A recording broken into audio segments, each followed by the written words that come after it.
A sunny beach, a perfect playground, or a slave market where children are for sale. We are talking about the possible loss of a generation here. The gap between wealth and poverty has created a cruel industry. There is not something like relationship or love.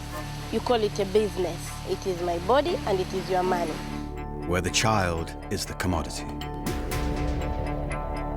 Bought and sold on an open market, sometimes by people they love. Among the animals, it is only us, the humans, who don't seem to care or to protect our young ones. I will never like any girl to have like my problem. Kenya's Indian Ocean coast, a paradise for honeymooners and holidaymakers, is also a trading post where children are bought and sold for sex.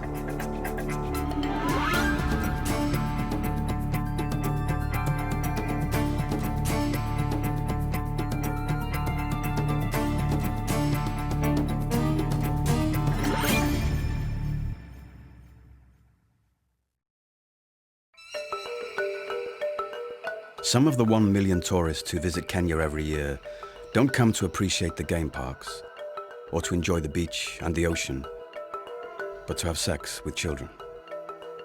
Here, hiring a child's body is easier than renting a car.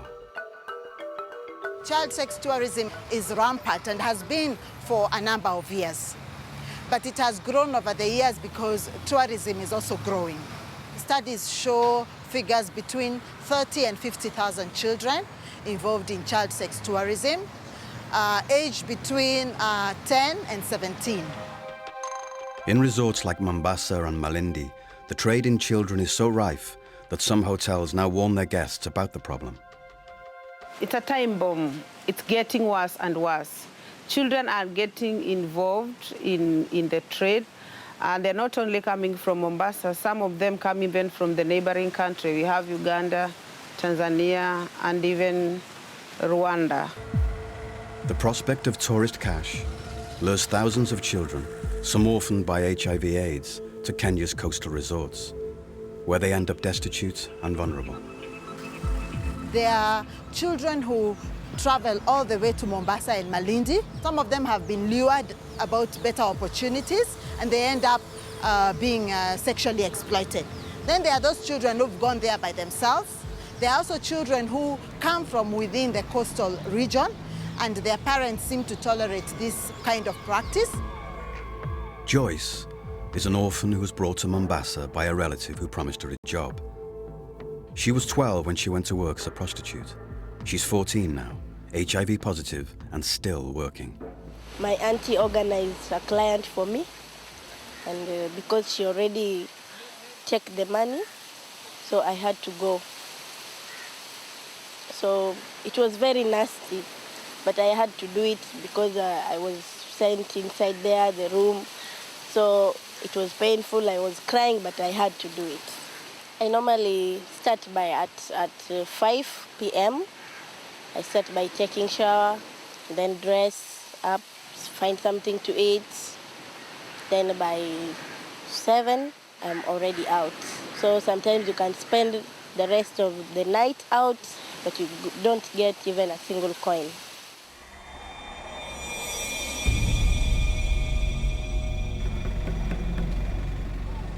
After darkness falls, the flesh market, like the tourists, moves from the beaches to the clubs.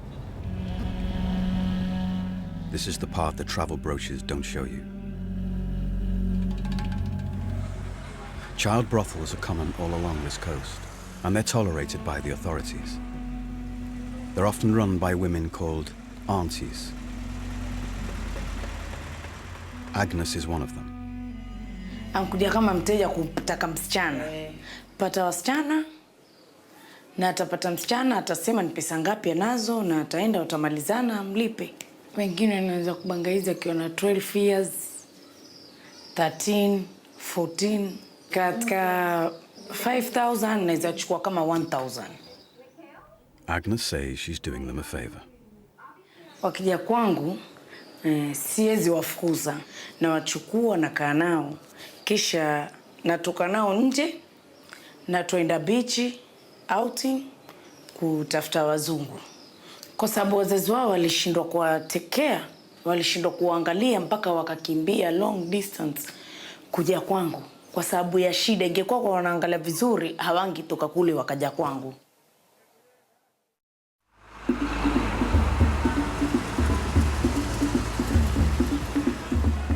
Grace Achieng rescues child prostitutes.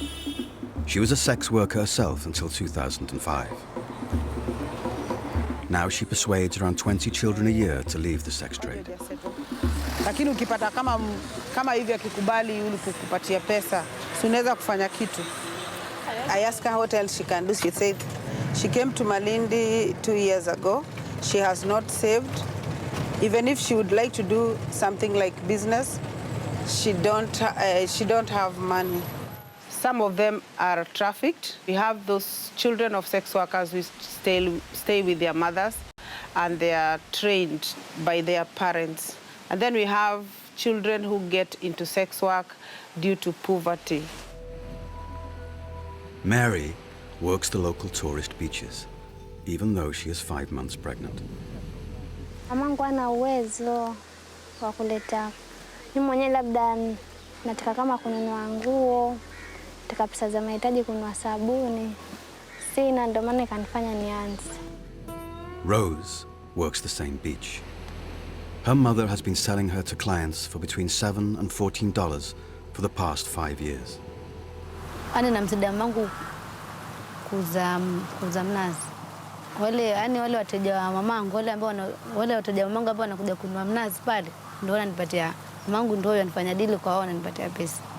Kwa hiyo nitakuja kama siku 3 ama 4. Na huo tena Waafrika na wazungu. A lot of time, really, the victims don't have any protection from their immediate family. Either the parents died, or maybe even the parents are the ones pushing them out to find some kind of mode of livelihood. The reason parents sell their children's bodies is often economic desperation. I wouldn't say it's a culture, really. It is just a survival tactic. We've realized that it's very difficult to penalize people. Girls, you go out to sex trade with approval from their parents. So then how do you arrest it? It's just by creating awareness. It's by improving the way of the families. 50,000 people fight a daily battle against poverty in Chuda, one of Mombasa's biggest slums. Gouda Brighton works door to door, persuading families not to prostitute their children in exchange for food. Those old men take advantage of them. They can give out something every day. They can buy them potatoes, they can buy them chips, they can buy them sodas. And in that situation, in return, they have to have sex with them. Claire's family were hungry, so she sold herself in exchange for food. Nilikuwa nikifanya mambo ya ngono ndio napata pesa. Nilikuwa nanitishia. When this man could sleep with her and give something to the mother. Not that the mother wasn't aware, she was aware, but because she was getting something every day, so she could allow the issue to go.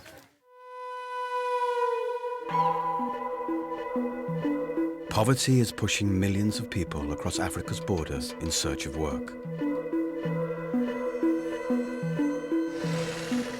Children are part of that migration too. Ruth was one of them. When my father died, my auntie was beating me a lot. When she started saying that, we can go to South Africa and we can get a new job. The auntie trafficked her thousands of miles, hoping to sell her in South Africa. Police stopped them at the Mozambique border, but they didn't rescue her. They tried to rape her. Auntie said, no, we don't have money. They said, okay, if you don't have money, give us the one girl. Now my auntie said, what? Take her.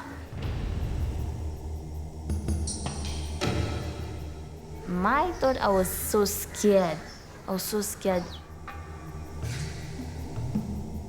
So they said, okay, if you don't have money, remove your clothes. So I said, why should I remove my clothes? Will you give me another clothes? No, they say, you just remove your clothes or I will shoot you. So I said, I'm not removing. Another man came from my back and put a knife. They took me to another room, to the boss room. Said, you girl, you're a very bad girl. I started screaming. When he was opening his belt, the phone rang and he said, I have to go. I'll see you later. Ruth managed to escape the rapists, but was caught again and held captive for a month before running away.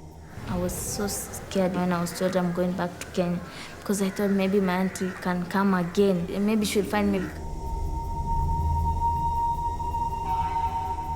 She was returned to Kenya and now lives in an orphanage in Mombasa.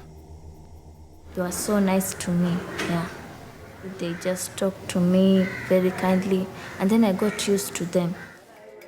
They're like my parents, like my family. I said to myself that I'll start a new life.